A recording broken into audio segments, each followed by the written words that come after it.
Hey guys, today's video is going to be a book review of the Manifesto on How to Be Interesting by Bourne, which I read for book club this month. I would also like to point out that this book should have a trigger warning for self-harm in it, but I could find no sign of it, and no one else I've talked to about it has either, so be warned. The book follows Bree, an intelligent but extremely unpopular public school kid with a nigh absent father and a glam but very distant or very disappointed mother, and Bree is in her last year of school. A quick note for Americans, public school here is private school with you guys.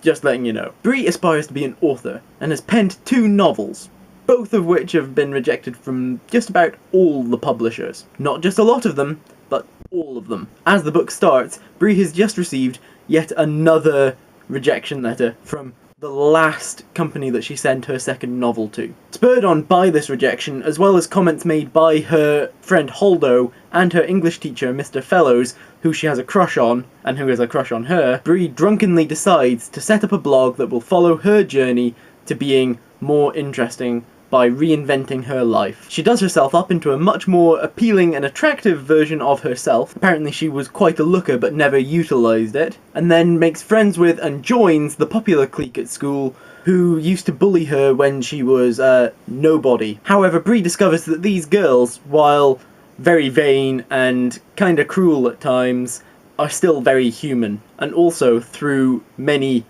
unhappy and unpleasant events, discovers that their lives aren't all that much better than hers, despite how interesting they are. And at that point, it's when the shit hits the fan. Now, my main complaint with this book is that all of the characters, all of them, needed a good dose of empathy.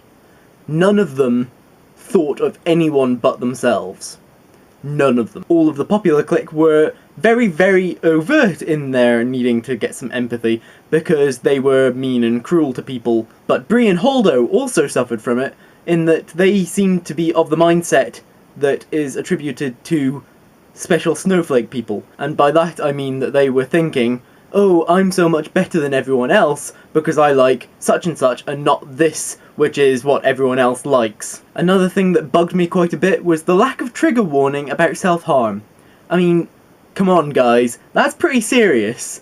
A lot of people could have gotten really quite triggered. Another thing I wasn't particularly fussed about was the fact that it seemed to be a bit of a knockoff of Mean Girls in some ways. The book also, like many other forms of media, is still perpetuating the popular kids must be dicks mentality. And that's not always terribly accurate. Though in my case, at my school, it kinda was, but... However, on a more positive note, I did feel that the aftermath of the events of the book, from Bree's accidental suicide attempt onwards, was really well done, and had a lot more vitality and good stuff in it. It really, really worked a lot better. Overall, I would say that this book was okay. It had its fair share of issues, but it wasn't too bad. Today's comment question is obviously going to be, tell me what you thought of this book if you've read it in the comments below. I will see you guys tomorrow. Bye. I hope you remember to like and share this video, and subscribe to my channel if you would like. Click on the thumbnails above to see other videos by me. The one on the left is a link to my VEDO playlist, and the one on the right is a book review of More Than This by Patrick Ness. Bye!